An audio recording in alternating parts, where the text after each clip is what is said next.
welcome to another video. Today I'm going to talk about IS.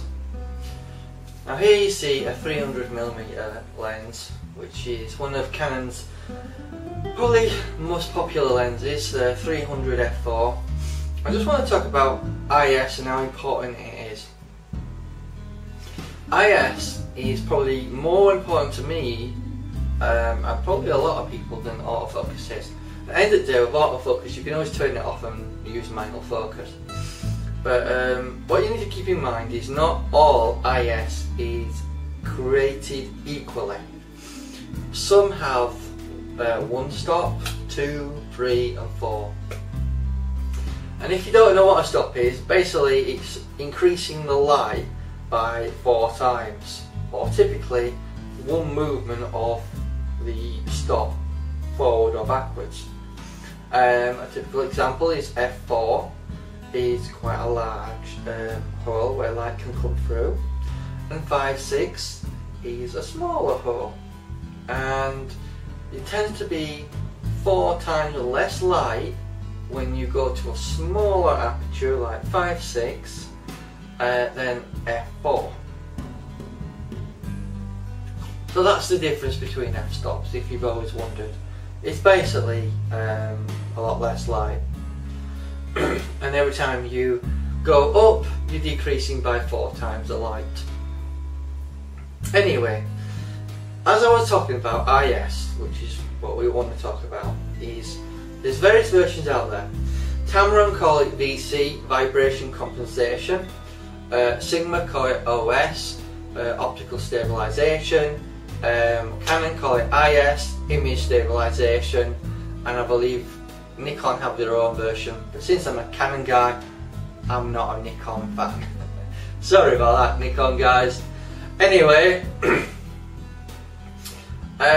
some lenses have better image stabilisation than others. This one has 2 stops of stabilisation.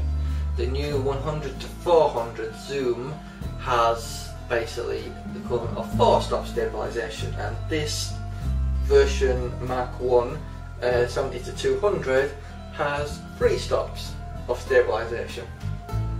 The Mark 2 of this has 4 stops, and as I said, the 100 to 400 has 4 stops. What that means is, realistically speaking, is you can get the shutter speed really low, but sometimes it depends on your subject that you're trying to take a photo of.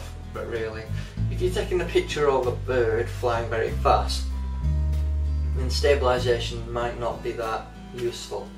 However, if you're taking a picture of an animal that's not doing a lot, maybe they're eating or something, then a low shutter speed isn't going to be a major issue because they're not moving very fast. If you're going to Africa, taking some pictures of wildlife, they're not going to be moving very fast unless they're hunting.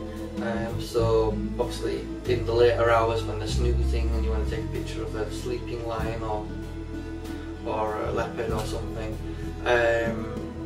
basically you're not going to need a fast shutter speed. So stabilisation is more important. In my opinion, in the recent developments in camera technology, stabilisation is far better than autofocus. You can always focus manually, and that's another thing I want to talk about, is don't forget about the ability to focus manually. A lot of people get bogged down by the fact that autofocus is the end and be all of what you need. It isn't, because you've always got manual focus there. So keep that in mind.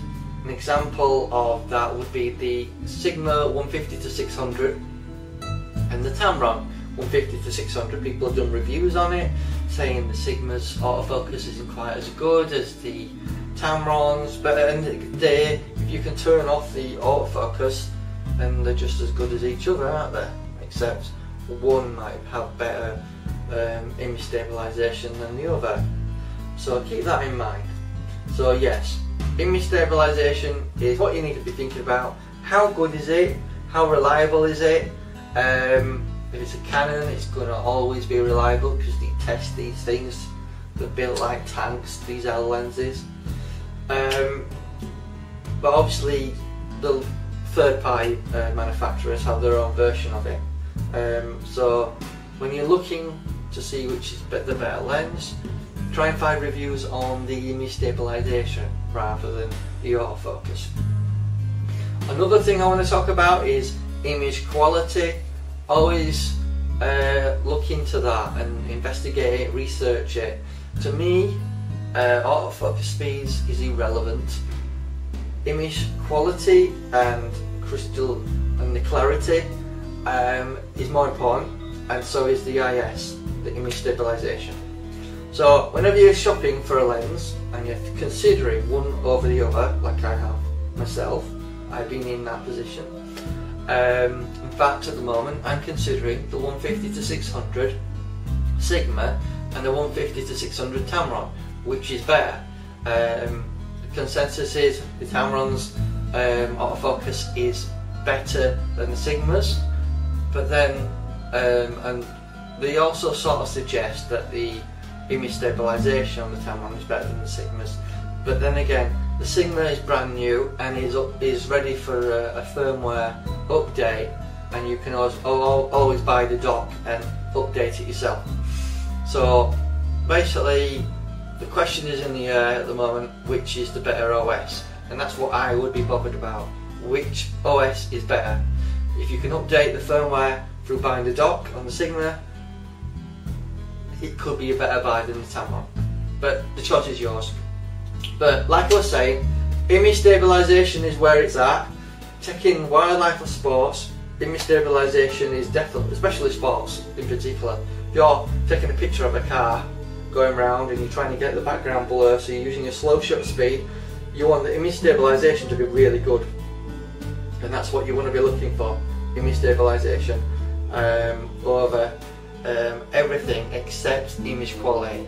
If image quality has to come first on your list of priorities, then the image stabilisation, and then the quickness of the autofocus, because you can always get rid of that and manually focus. And if you're any good at photography, you can manual focus.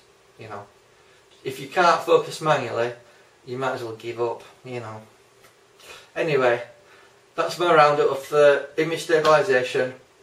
Keep it in mind and, you know, research it. Thank you. Bye bye.